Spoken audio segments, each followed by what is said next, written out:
Hello and welcome to Insight with Political Tours and Beyond the Headlines. While many of us are celebrating Christmas in the comfort of our homes, thousands of refugees are currently sheltering in cramped camps on the Greek islands in the eastern Aegean. UN agencies and charities alike have criticised Greece for what some of them say is a deliberate policy to make their conditions so uncomfortable that others like them won't make the dangerous journey across the sea. Today, we look at the EU's migration policy. We get the views of islanders in the region, and we speak with the UN High Commission for Refugees, which has criticised Greece's handling of the situation. For those of you hoping to join our talk on Nagorno-Karabakh, this has been rescheduled for January, as some of our speakers were unable to join us. But we have a first-rate panel of experts here. We're here with us today. They are Alia Fakhri from the German Council for Foreign Relations, who is a researcher on EU migration policy. Hello, Alia. I think you're Hi, sorry, I had muted my microphone. Good evening. Sorry about that. Thank you for having me. Great. We also have Peter Kessler, who's a senior communications officer for the UNHCR in Greece and is a veteran of 3 decades with the organization, having served in Afghanistan, Kosovo, amongst other regions. Hello, Peter. Thank you very much. And we also have with us Manos Stefanakis, the editor of Samos's leading newspaper, Samia Konvima, and a presenter of the island's leading news radio show. Hello, Manos. Hello, Nicholas. Thank you for the invitation. It's great to have you with us, Manos. We met Manos about 5 years ago, and I'm itching to get back to Samos to see what the situation is. This is a story that has now been going on for at least 5 years. Tens of thousands of refugees are hoping for a better life in Europe, and it's the frontline Mediterranean states that have to deal with the burden. As yet, Europe can't seem to agree on how to deal with that, and we'll be discussing why. But first, I'm going to start with you, Peter. Can you just give us an overview of the refugee situation on the Greek islands at the moment? Can you just describe the camps, their different structures? Some of them have had a lot of problems over the last year. Just can you give us an overview also of the numbers of refugees there at the moment as well? Peter. Sure. Well, right now on the Greek islands, there are about 19,000 people in camps and other collective facilities, and furthermore, about 80,000 on the mainland. But it's been the people on the Greek islands who've attracted the most media attention. That's obviously because it was the islands through which most of the nearly 900,000 people arrived back in 2015. So a massive influx then, and of course, continuing movements of people, tens of thousands since 2015. So it's posed a huge burden on the country, a particularly large burden for the residents of the islands, many of whom, of course, came out and helped people when they arrived, provided assistance, provided water, opened their homes, their showers, and really assisted people. But now, of course, we're some 6 years into the crisis, and although the numbers of arrivals have gone down, the feeling of the burden, the responsibility of hosting so many people, and of course the fact that many people don't move on swiftly like they did in 2015, but as Greece has instituted its asylum processes, now of course people remain in island camps or collective facilities for much longer, sometimes more than a year while their cases are processed. So it's a long period to be accommodating people, and there's rising concern amongst the islanders. Now, quite a few things have happened over the last year. The agreement with Turkey that saw the repatriation, or not repatriation, the return of some of those refugees to Turkey has broken down. There's obviously been COVID-19, but there's also a more conservative government in Greece at the moment that has instituted a pretty tough policy when it comes to dealing with refugees. We're going to talk about all about that in a moment, but let's just look at the conditions. We've got some slides here, Peter, that you're going to run through. And if you bear in mind that COVID is also in some of these camps, it's pretty appalling conditions. Can you talk us through some of these slides, Peter? Sure. Well, just to stress, first of all, that COVID is not necessarily hitting hard the camps. People, of course, are being quarantined when they arrive, and the incidence of COVID is probably, in general, lower than the host population. But that is to say, it's still very positive that the National Health Service is making sure that people go into quarantine. But what you have in most of the sites are overcrowded facilities, which leads to a lot of exhaustion, and of course problems with the drainage, as you see in this image, which is taken from Chios, just to the south of Lesvos. Now, Lesvos is where earlier in September there were a series of fires. The camp there at Moria burned down over several successive nights or weeks of fires. So the people were moved on, and the government of Greece responded very swiftly and provided a land for a new site, and mobilized the army and other actors together with the aid agencies to build a new camp. So in Lesvos, actually, the situation is much better than some of the other islands, in particular, of course, Samos and Chios. But here, of course, we see some young children on Chios living in the site. The site, of course, has inhabitants, asylum seekers, refugees from Afghanistan, Syria, Iraq, DR Congo, and other countries. So a wide variety of people coming into the sites.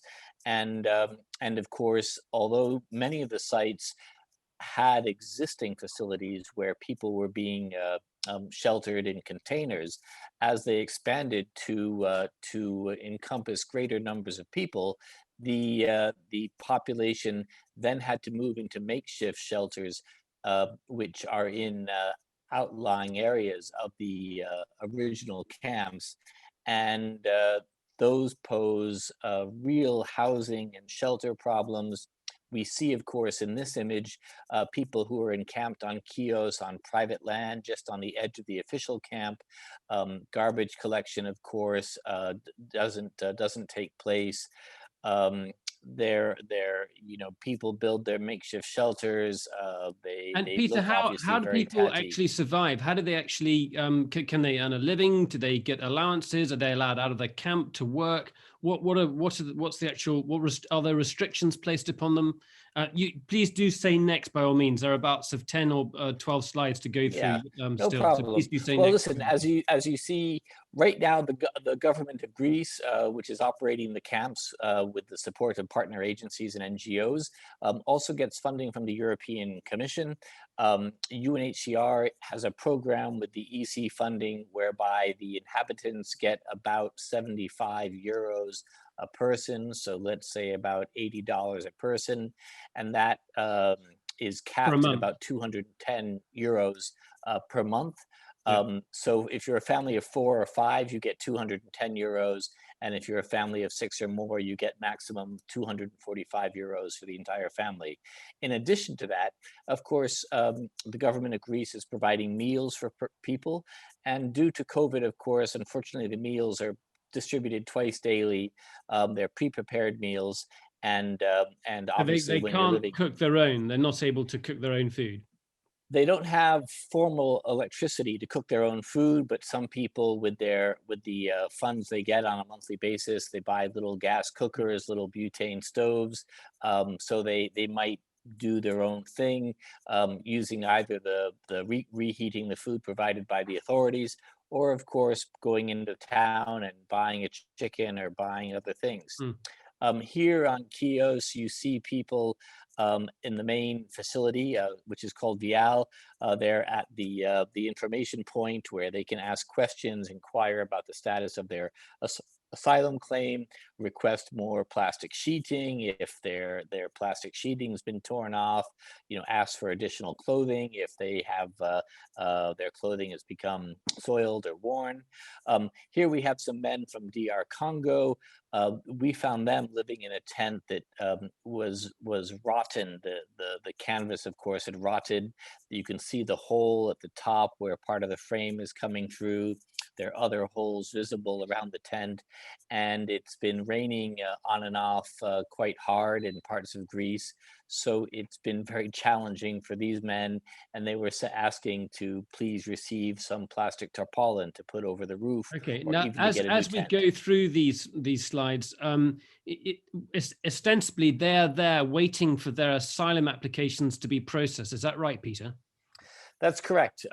People are in the sites waiting for news on the process of their asylum application, or of course, depending on the status of their claim, the Greek government may also lift what's called the geographic restriction, in which case, of course, if their geographic restriction to the islands is lifted, then they will be allowed onto a ferry and can move to the mainland, where most of the asylum seekers and refugees live on the mainland. And that for many people is positive news. They can't legally work, and especially during COVID, even informal work is very hard to find. Greece, of course, has had more than a decade of various economic challenges. Yeah. And so there are a lot of difficulties here. But as you see in this photo, which is taken from Samos, the sites, the edges of the sites, of course, can be very often strewn with garbage. The minister was just visiting the sites earlier on the weekend, especially on Lesbos and Chios, and indeed the sites are difficult to maintain. Samos that you see here, the camp there had several fires in the course of November. Again, the electricity systems become overloaded. People might have an outlet, but then they add other gadgets onto it, or there have been allegations of arson. Forgive me for from various interrupting you. parties. I mean, but Greece has been given hundreds of millions of dollars in support in order to make proper camps for the refugees. Am I right in saying that? Yes, indeed. Probably. So what's happening many to this hundreds. money? I mean, and like you heard you talking about this new camp being built in Lesbos. But why is it that these camps here have been set up like this for so long? And why are they in such a bad condition after so long? Well, I think our guest Manos will be able to speak on the situation on Samos, but clearly all the attention has gone to Lesbos, and I think Lesbos has received many more people than some of the other islands. But indeed, because all the delegations, all the money goes there, the assistance does not go, for example, to the people of Samos, where you see this camp, which is located just on the edge of the main town in Samos. The conditions are poor. It's really perched on a hillside just above the main city. And it's a shame that it hasn't gotten the delegations, the attention, the media attention, and of course that people haven't been moved. The government has constructed a new camp on Samos, I have to say, but indeed it hasn't been connected to the water and electrical supply network yet. And the people can't be moved until the issues of providing proper water, sanitation, hygiene, and heating has been resolved. So there is a new camp, but indeed, some of the construction works haven't taken into account the human needs that people face in terms of washing themselves, in terms of heat in winter, in terms, of course, of space, playgrounds, and other facilities. And that's why you see these very unsanitary sites that remain overcrowded, such as we just saw at Samos Island. Peter, just one more question before we come to Manos. There have also been reports of Greek police and customs forcing back refugees and even picking up refugees from the islands and pushing them back across the straits to Turkey. What have you heard about that? Well, UNHCR is aware that this so-called pushbacks have gone on. For example, earlier this year over the land border in the north between Turkey and Greece, and we've raised concerns with the government at that time. And we've been aware of reports of pushbacks occurring more recently, of course, between the Aegean Islands and Turkey. And that is a real concern because the numbers of arrivals have gone down. But what we hear, of course, not that we want to see people arriving in Greece, but we want to see people who might need protection, get protection, or at least get access to the claims process. But the numbers of arrivals in Greece so far this year are 83% less than they were the year before. Some allegations have arisen from people who've been returned to Turkey saying that they were in Greece. They have photos, they have other evidence. A number of NGOs have raised evidence as well, and other groups. And when we hear of these reports, we give them to the Greek authorities, as has, of course, the Council of Europe. So a number of bodies, both official and unofficial bodies and interest groups, have raised concerns about these reports of pushbacks.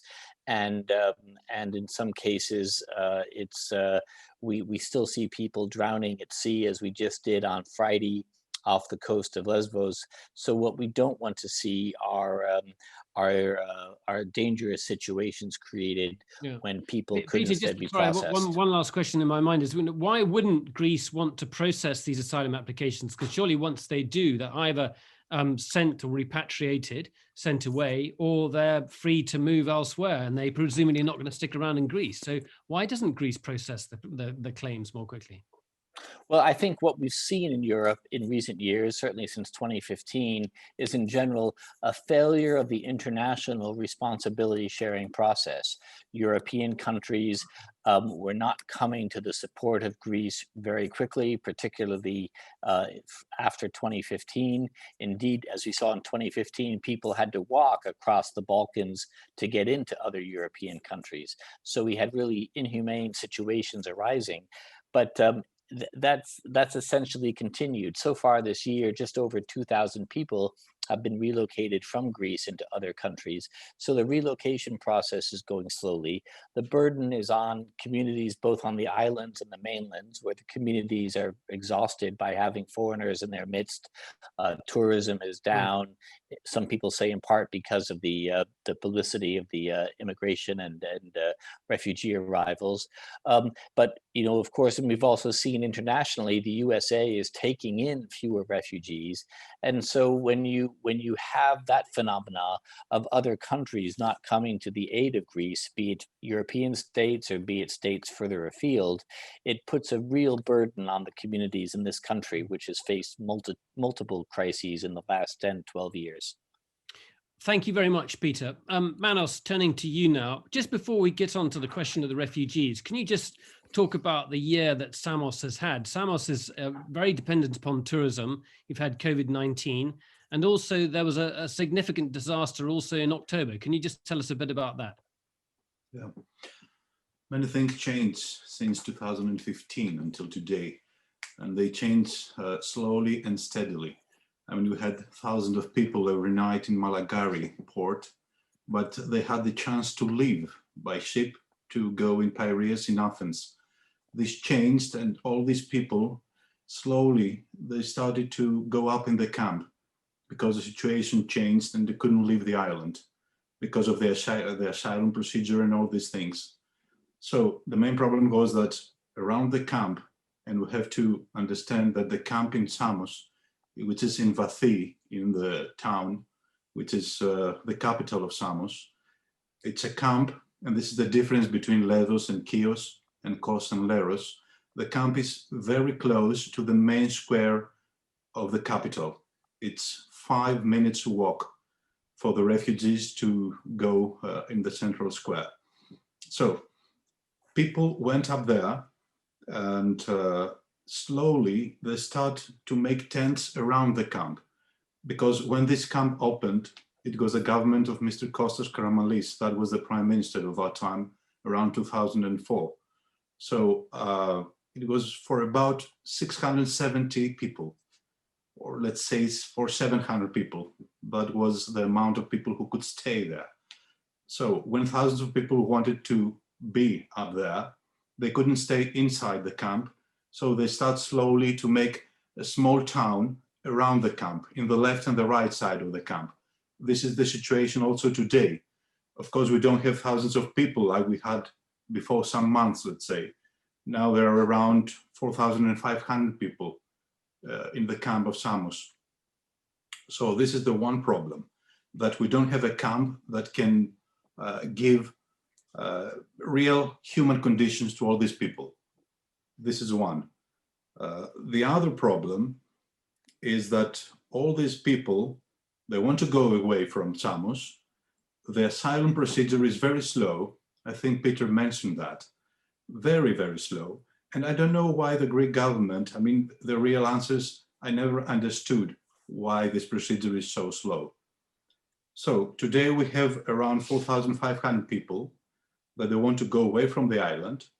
They can't go away because right now we have some new elements, and the element is COVID-19. We had the earthquake in October, as you mentioned before. That's a completely different situation. We have to keep in mind that the European Union gives money, big amount of money for the refugee thing, but to supply water to all these people, to take away the deposits or whatever the way they live up there.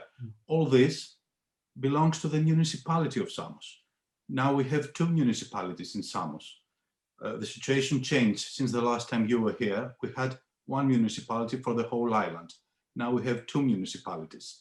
The one is the eastern municipality of Samos. The other is the western municipality of Samos in Karlovasi, the second biggest town, which had nothing to do with refugees because there is no camp there. There are no people living there. I mean, outside, except Samians. So the main thing is that the municipality of Eastern Samos has to supply water, to make all the other things, and it's a small municipality. We have to say to our viewers that Samos is an island of 33,000 people living here. So it's not a big island, it's not a small island, it's somewhere in the middle if you compare with other islands of Greece. So all these years, the help that the municipality took from the main government, it was not, let's say, the right help, in the beginning at least. And also the same thing happens now. We'll have to remember that when the prime minister that we have here in Greece now, Mr. Mitsotakis, before some months, there was no ministry at all. I mean, the government before of Syriza had ministry for the refugees. Mitsotakis decided that we don't need the ministry for the first time. So he kept it as a general secretary, let's say. Huh? And this changed this year, January the 15th, when Mitsotakis, he was the new minister of Ministry for Asylum and Refugees. So this thing shows that the government in Greece didn't exactly took seriously, let's say, the whole thing. Manos, can I just mention, especially the last year? It's very important to mention also that the island is dependent on tourism for a very large amount of its money during the summer, some agriculture as well. But then in the autumn, you had an earthquake, and a significant earthquake. Can you just talk about that very briefly as well? Yes, of course. The 2 main pillars of economy on the island, it's tourism and the primary sector, that's fishing and agriculture. But for tourism, it's around 75% of the economy of the island. That's huge. So if people don't work in the tourism, then we end up in a disaster. This is what happened this summer because of COVID-19, because of coronavirus. And then when we have to remember that we come out from a 10 years economical crisis all over Greece. And this affects, of course, the islands. So when we came out from this disaster in economy in September, we had October. At the end of October, we had an earthquake, which was huge for the European, let's say, for the whole Europe or for the whole world, because we're talking about an earthquake of 7 degrees of Richter scale. So this immediately changed the whole perspective because many houses were destroyed, ports were damaged. So we have a new situation. So we have COVID, we have earthquake, we have a disaster in economy. So we must understand that right now, the first thing that the people want to solve is the problems that the earthquake made. This is number 1. So now the case for refugees comes as a second thing. Would you say people are a bit cross that money's being devoted to refugees? I mean, would they see it as you say, it's not the priority? It shouldn't be the priority. Yeah, right now it's not the priority, let's say. Because Manos, we have to heal the wounds from the I'm earthquake. going to leave it there because we must come on to Alia, but we'll come back to you for more questions. Okay. Please, everyone listening in, if you could start putting questions in the Q&A box, we'll come to you in a second. Alia, there's tons to talk about. Can you just start by saying what the agreement was with Turkey in terms of returning migrants and when that broke down and how it broke down, and then we'll get into the broader debate of what's going on within Europe. Go ahead, Alia. Yeah, what went on with Turkey? It's a good question. Well, maybe we have to start with saying what is this agreement, and maybe I will start by saying that it's an informal agreement. It's by no way a legally binding agreement. It's not even called an agreement in its title, but a statement, the EU-Turkey statement, which came into force in March 2016. And I think I don't need to recall here the context in which it came to your viewers. They're probably aware of what happened in 2015 with the massive arrival of asylum seekers and refugees to Europe. And the objective of this agreement was to create a buffer before the European Union on the Eastern Mediterranean route that people were taking across Turkey to reach the European Union. The idea of the deal was based on a 101 redistribution of refugees. For one refugee should be returned to Turkey. People whose asylum applications had been rejected were to be deported and returned to Turkey. For each of these persons, another person was to be relocated from Turkey to the European Union. So it's a pretty simple mechanism when you think about it. One person leaves the European Union, one person enters the European Turkey Union. also got significant amount of aid as well to support with refugee camps and infrastructure, particularly down near the Syrian border as well. Absolutely. Turkey had a clear interest in this deal. It was a big pot of money that the EU had secured for Turkey. It was 6 billion euro. I believe this is $7.3 billion. Yeah. And actually the EU just signed the last installments of this paycheck to Turkey over the past weeks now. That came to a halt in February, and that was partly to do with the conflict in Syria, and Turkey let migrants across the border again. But really what this comes back to is this issue of other European states not wanting to share the burden with the Mediterranean frontier states. And then for the last year, the European Commission has been talking about coming up with a new policy, and they did this autumn. So what was the Commission's solution?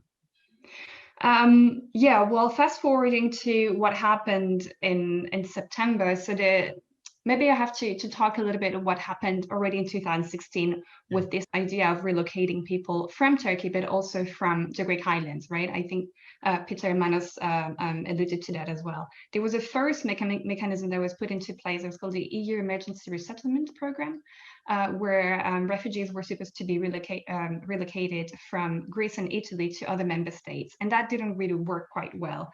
We had a number of people that were relocated, under 28,000 that were relocated out of the 160,000 that were planned over the 2 years of the program. And as you pointed out, from member states, none of the countries, the countries that are today opposing this migration overhaul were those that took the least refugees. So we have the Visegrad group, so-called Visegrad group. So this is Hungary, Czech Republic, Slovakia, and Poland. And to that we can add Austria as well. They have been pretty reluctant to take in people, opposing the relocation of refugees on their borders. And to that we have opposing states on the front line on the borders of the European Union, which are Greece in the first place, but also Malta, Spain, Italy, to some extent Portugal as well, who are pressing for a solidarity mechanism at the European level. And this has not really This did not really emerge with the new pact, which you said was released in September. The idea was to create some kind of solidarity between member states on the relocation of refugees. And what the Commission came up with was what they called flexible yet mandatory solidarity. So what it means is that everybody has to participate in taking in people, but you can kind of choose the way you want to do it. So for states who say, we don't want to take in people, and these are Central European states, they have the solution of sponsoring, so-called sponsoring their return to their countries of origin when their asylum application has been rejected. So the idea of the pact was to say, okay, we're going to do a realpolitik on migration to sort of really take in the criticism that came out of 2015, understand everybody's position, to try to come up with something that no one can oppose. And unfortunately, the solution, the outcome has been that all countries are ending up opposing the pact, including Central European states, who say that they are not ready to take in people, even if it's to return them. And frontline states are saying that they need more insurances, more guarantees on the flexibility mechanism, the solidarity mechanism, sorry, that they are hoping to benefit from. And this proposal was backed by the German presidency, so really pushed by Germany, and despite that, it couldn't get the agreement required. Yeah, absolutely. There was a big push from the German presidency of the European Council that is coming to an end now in December. It's going to be handed to the Portuguese presidency, and the Minister of Interior in Germany, Seehofer, made actually a personal ambition of coming up with this plan. So he really pushed for a European solution, to the extent that when the fires broke out in Moria, in September, some saw here an opportunity, a window of opportunity, where the relocation of people from the islands would have become sort of non-discutable. Like, can you just say what happened there? Because many people are not going to know what happened in Moria and why. Just say very briefly. Oh, sorry. Yeah, they I think Manos or Peter, I think, alluded to that. The fires broke out in the Moria camp, which led to the relocation of a number of people to a new camp. And there was a lot of course, of activism around the fate of refugees in these camps, refugees and asylum seekers in these camps. And you had throughout Europe movements and groups, including cities and regional authorities, that were pleading for states to take in people from the islands, to say the living conditions on the islands are clearly unbearable anymore. There is no camp anymore to hold these people together, so we have to take them in.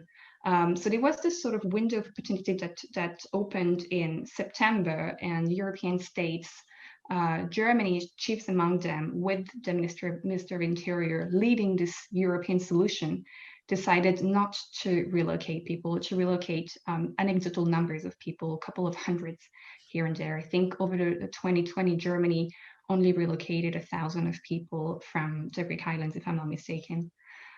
So this impetus really did not help for a European solution yet. But Elia, just being cynical here, isn't it in Europe's interest, if you don't want to enrage the nationalists and the people who are sort of, for whom immigration is political fodder, people like Viktor Orban, isn't it just a good policy to have people living in wretched conditions on Greek islands? I think you're being cynical, of course, but I think you're also putting the finger on the center, the core of today's European migration policy and perhaps its future, right? We've come to a point where deterrence, so preventing people from reaching a border, preventing people from crossing this border, they've been also repeated pushbacks by Greek authorities who are denying these pushbacks, but also by Frontex, the European Coast Guard Authority, also denying pushbacks to some extent.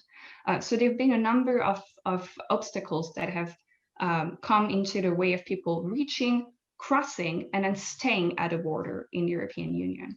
So we've made it impossible for people to stay in the European Union, to reach the European Union in the first place. Manos asked earlier, I don't know why the Greek government is doing this. Well, deterrence has become a policy to some extent, where we are making it hard for people to come, to stay, to send a message, hoping that this will help decrease the number of arrivals. And Peter said it earlier, the EU-Turkey agreement did help to decrease the number of arrivals by close to 90% since 2015, but there are so many other factors that come with that, right? It's difficult to say the EU-Turkey deal did this because there is so much more that comes into play. But deterrence is in fact become institutionalized as a policy response. This is what seems to work because it's been working since 2015, at least if we look at a couple of numbers. So this is probably the solution that will be pursued in the future, because as we said, the new pact on migration and asylum that the Commission proposed didn't really seem to hit a chord with any of the member states that are really concerned with migration, maybe frontline states or more populous states that are playing this migration card to mobilize audiences. Okay, Ali, I'm going to come back to you because I know the German Council on Foreign Relations has made proposals over the past years, and I'll come back to you in a second for what you think should be happening now.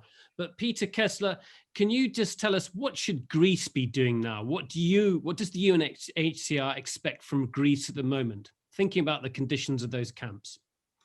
Well, again, Greece needs to redouble its efforts to ensure that people living in the camps have access to adequate water, sanitation, space, and of course that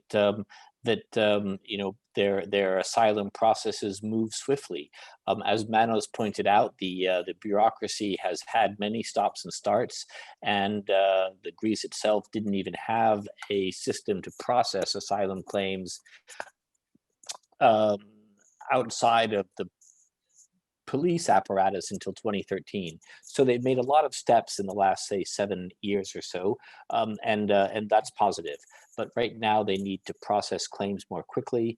They need to ensure that people have opportunities for integration on the mainland or other localities, ensuring that people have language training, access to employment orientation, and others. But of course, Greece is a country where the social security net is not even very stable and secure for Greeks themselves. The country has faced many stressors in recent years. So there's a lot for them to overcome. But it's clear, of course, that with their eastern neighbor, with nearly 3.6 million refugees on its territory, possibly as many as 4 million, that there is a lot of people not very far away. As a matter of fact, within just a few kilometers of Samos or the other islands, a mile or so, for example, in some of the nearest points, where there's a country with a massive refugee population, with conflicts on its borders in countries like Syria, instability in Iraq, instability in Iran, instability, of course, in its eastern neighbors as well. And so a great many opportunities for people to continue to flow into Turkey, and perhaps if they don't find the protection they need, continue going westwards. As you say, this is not a problem that's going to go away anytime soon. And the fact that we're having this conversation 6 years, 5.5 years after that massive refugee crisis is testament to that. Manos, let me turn to you. I'm just being fair. What is the attitude of people on the island, but also Greeks generally, to the idea of immigration? Nicholas, I have to say that also this thing that you mentioned is changing through the years.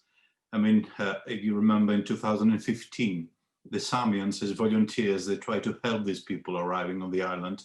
But usually these people are coming from Syria, from Afghanistan, from such countries.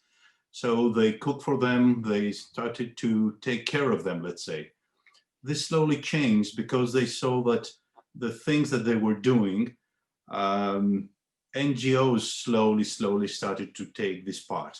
This is one. The other thing that the people from Samos didn't like is that there's so many people coming from African countries, and in their minds, they couldn't explain why these people arrived in our island or in our islands in Aegean Sea.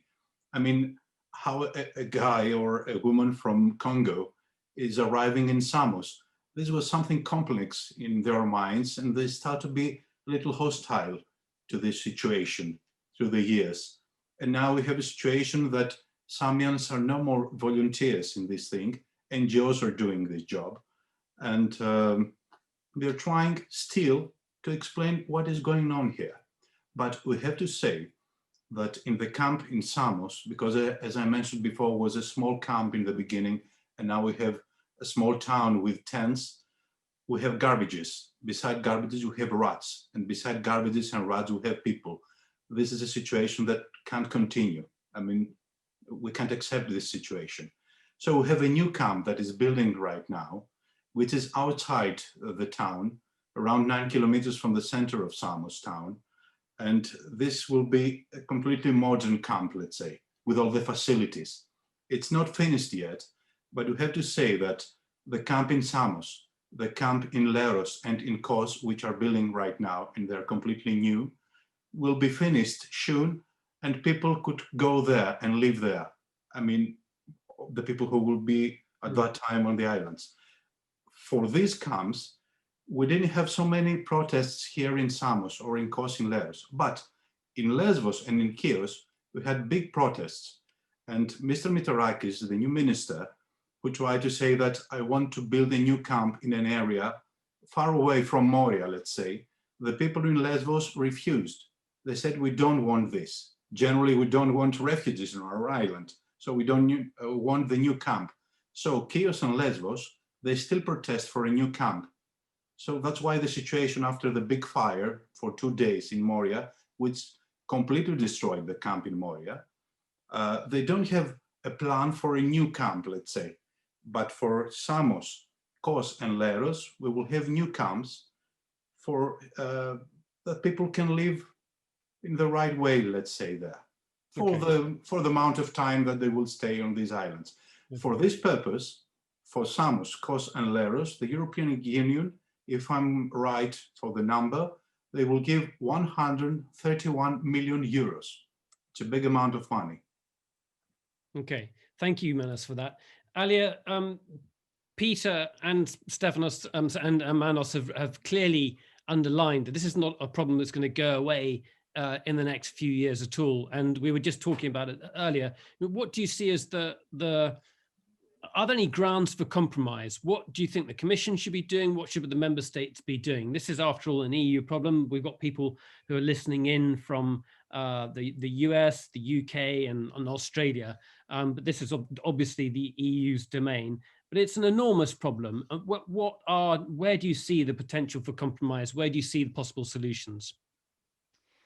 Well, I think the first point is to recognize, as you just said, that the problem is not going to go away, and to first stop treating it as a crisis, because the more we treat it as a crisis, the less we are prepared for it.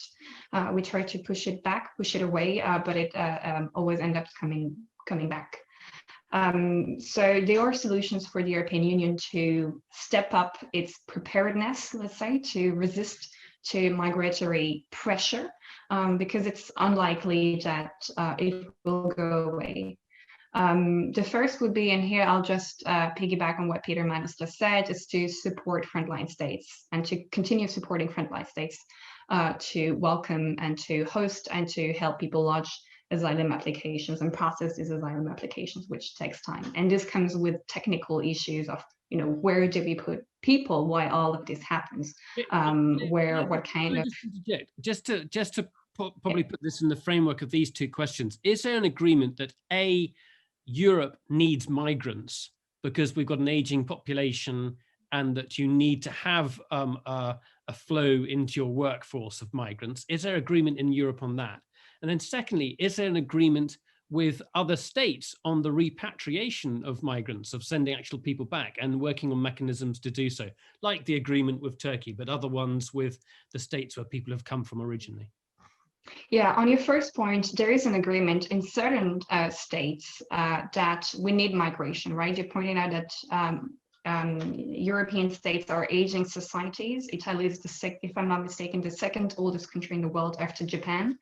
And we have countries at our borders or in our immediate neighborhood in Northern and Western Africa that are among the youngest in the world. We need, of course, certain skills that, or to fill in certain jobs that some populations are unlikely or unwilling to take, and that migrants are more likely to take.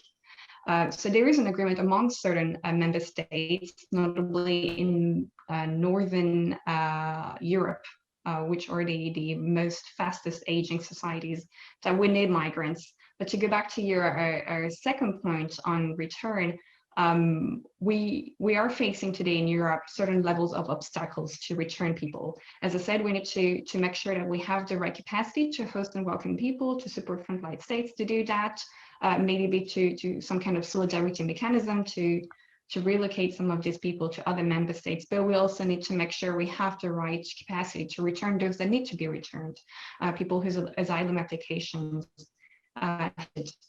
Okay. and better coordination.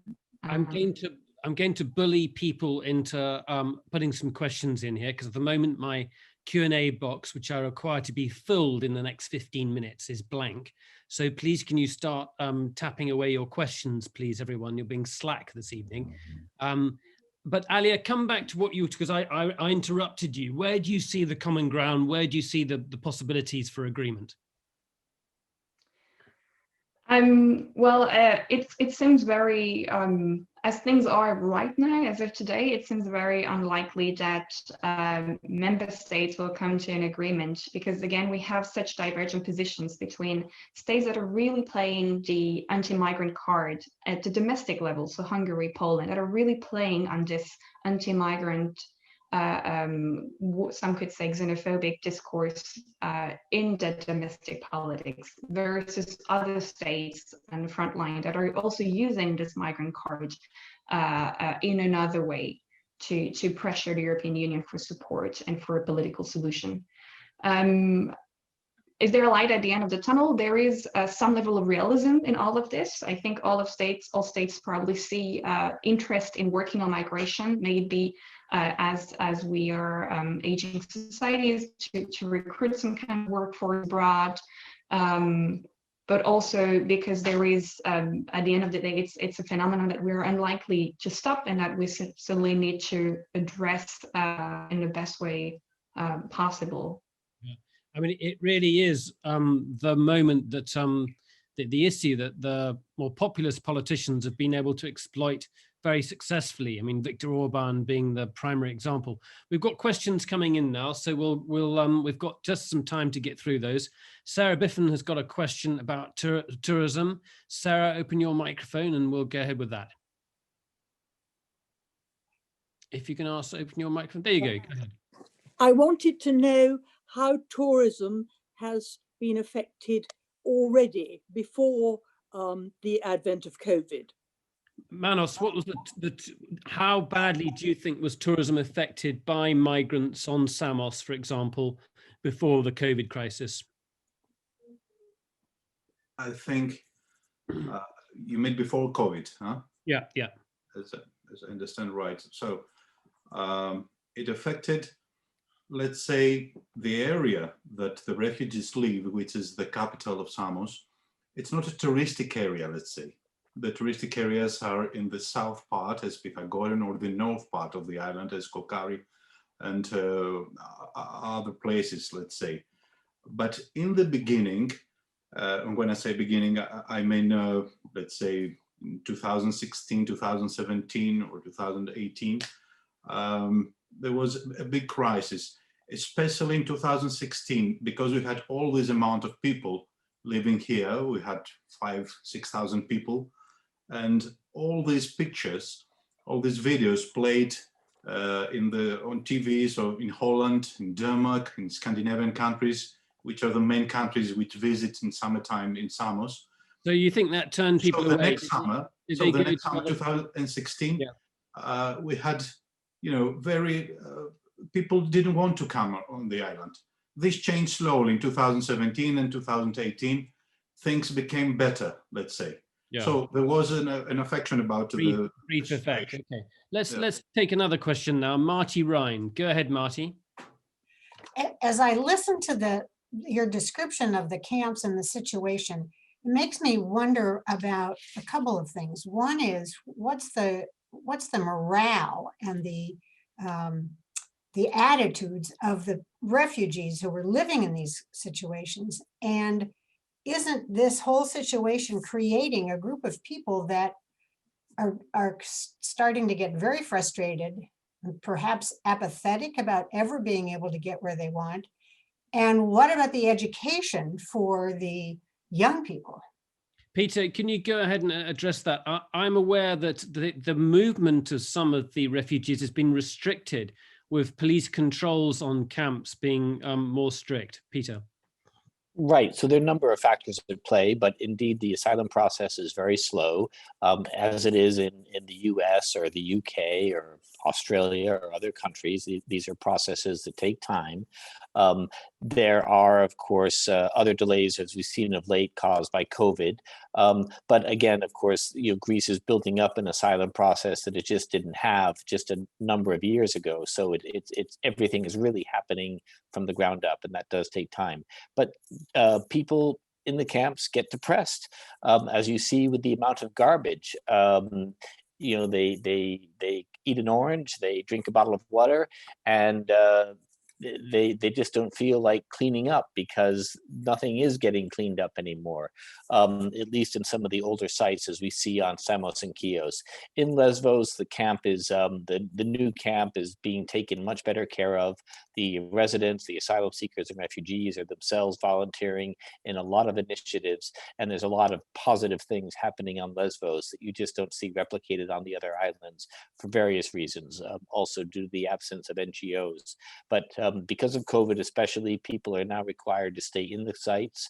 They're only allowed out once a week, where they can, go out and buy top up on their phone card, or they can buy some extra food with the 75 euros they get a month. So there are some things that they can do once they're outside, but indeed they have to stay in the camps, and that's frustrating for everybody involved. School is not available, and only informal school.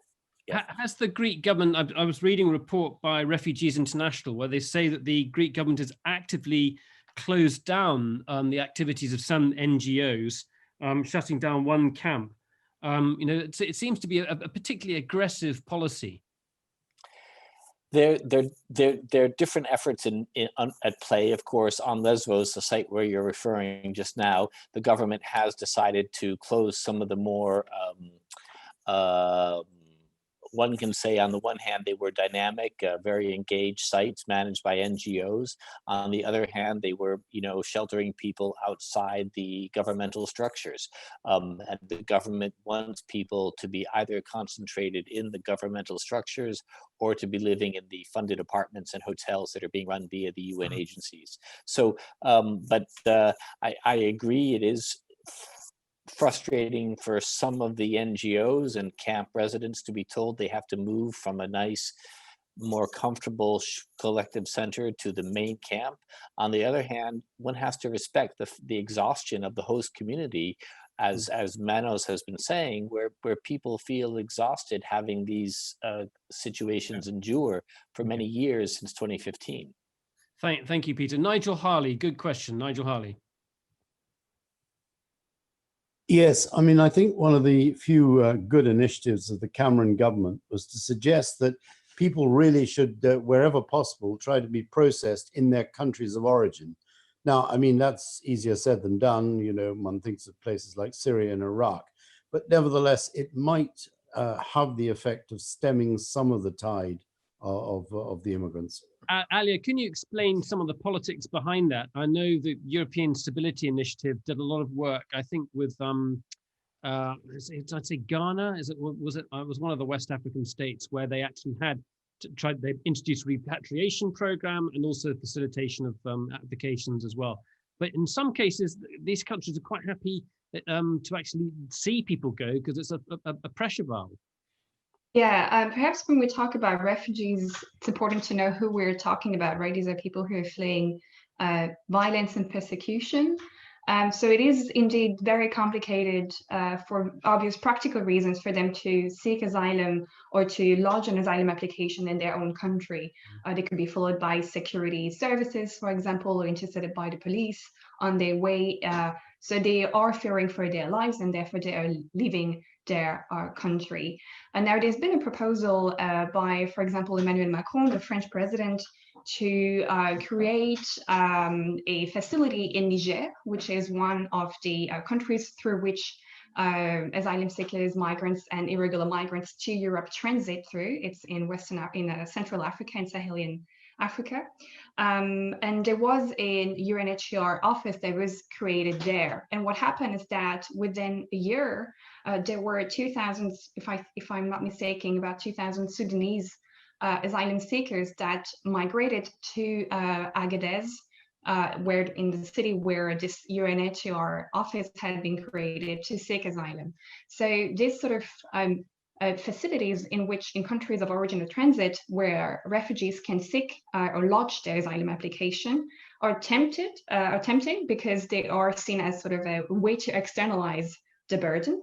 But they also create a burden in these countries who have much less capacity and also experience perhaps as well in dealing with this issue. I suppose the comparison is the United States and its visa lottery system, but the United States has the advantage of geography, with the Pacific and the Atlantic being in the way of most people who might want to get there, whereas Europe is much closer. So the problem of geography you're never going to get away from. So you're always going to have refugees turning up on your shores. And so that issue of repatriation is something that has to be looked at. Yeah, absolutely. And if we can take the example of a northern American country, that is Canada, that has an interesting system to support refugees to come in regularly to Canada. And again, Canada has the advantage of the geographic location, where there is so-called community sponsoring, where communities, families, individuals just like you and I come together and put together money and support for people, families of refugees to come and leave and to Canada. So these are some of the practical solutions that the EU is also trying to explore. And that's also something that I think the Biden administration is very keen on pursuing. That's so-called resettlement programs, so to taking people from countries of origin or transit where they're stranded into the European Union, to sort of alleviate a bit of the pressure that is on these countries. And these countries are also not really willing to host more migrants and refugees than they already do. And if they will, they are also expecting financial contribution in return, such as Turkey did. And this is one of the sort of the consequences of the EU-Turkey deal, is that other countries in the EU neighborhood sort of looked really closely and thought, okay, we're also hosting refugees, and we would also like a little bit more money now, because we said that you're dispersing a lot of billions of euros to Turkey, and we're also hosting a few millions of refugees. These are, for example, Morocco or Egypt, who came back to say, well, we also want our share of that pot of money. Libya was a famous example of a country that would allow migrants to cross the Mediterranean when it suited them. When it wanted to put pressure on Italy and extract some kind of bargain from Italy. So it's something that's been going back for a very long time. Hilary Matthews, you've got a question. Hilary. Go on, Hilary. You just need to open your microphone. There you go. Can you hear me now? Yep. Yeah. Well, actually, I think Alia has pretty much answered my question, but I just find the whole thing, I'm fascinated, really. It's such an intractable problem. And here in the UK, I don't think our government could care less about what happens to the refugees in Europe. But we do have, as Alia just referred to, some small communities that are accepting refugees on their own. They're just sponsoring families, but it's such a drop in this huge ocean. So I guess the question that I wondered hasn't been addressed is, has anybody done any research into the skills that these refugees have in terms of helping to relocate them? And if countries knew that there were, I don't know, professional people or highly skilled electricians, plumbers, and so on, whether that would help with the relocation and willing to admit people to their countries. Alia. Yeah, there has been research, but I will not be able to tell you which country has what kind of specific skills to offer. And I think, again, it's important to stress that these people, refugees and asylum seekers in the first place, do not want to move anywhere. They are people who are forced out of their homes, right? They are not people who are moving to a new place for work or for job or to look for work. These are people who are literally moved out of their homes because they have no other choice. So I think approaching, it is important to stress sort of the positive aspects of migration, such as you said, that they are bringing skills and knowledge. But I think it's important to remember that we have a duty as a state to provide protection for these people, regardless of their educational background, for example. Alia, can you just talk about Germany's experience? Because that's where you're from, after all. It's been, Angela Merkel took in, is it 1.2 million refugees in between 2015 2016, and how would you assess their integration in German society and the impact also upon Germany's economy? Well, Merkel did say this famous thing in 2015 where she said "Wir schaffen das," which in German means we're going to do it, we're going to get through this. And 5 years later, we can say that Germany did it to some extent for different reasons, right? It has a strong economy, or a stronger economy than it had in previous years. It was able to absorb a lot of these people in its workforce. It had a previous experience with hosting large and welcoming large movements of refugees from, for example, the Balkans and former Yugoslavia in the 90s. It had also a solid, and we talked about refugee community sponsorship, it had a solid voluntary basis. So I think 1 in 4 Germans is part of some kind of voluntary organization. So there was a lot of a voluntary workforce also to help these people integrate into the society. So there are several elements: policy, political experience, a strong economy, and also people willing, despite the rise of the far right, people willing to join in the effort.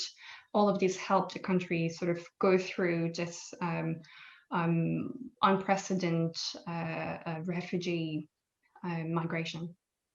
Thank you very much, Alia. There, I'm afraid to say we're running out of time. I will say that just over a year ago, we did a study tour to Berlin, and we met a range of refugees, including Syrians, including members of a Syrian cycling team, which was very competitive, computer engineers, teachers. It was incredible to see firsthand what Germany had managed to do in a very, very short period of time. Very, very impressive. My thanks to all 3 of you this evening. It's been a very good discussion. I know we've only sort of touched scraped the tip of this huge iceberg, as it were, but it's been very, very enlightening. My thanks to Peter Kessler from the UNHCR, Manos Stefanakis on Samos, and to Alia Fakhri from the German Council on Foreign Relations. Thank you all very much indeed.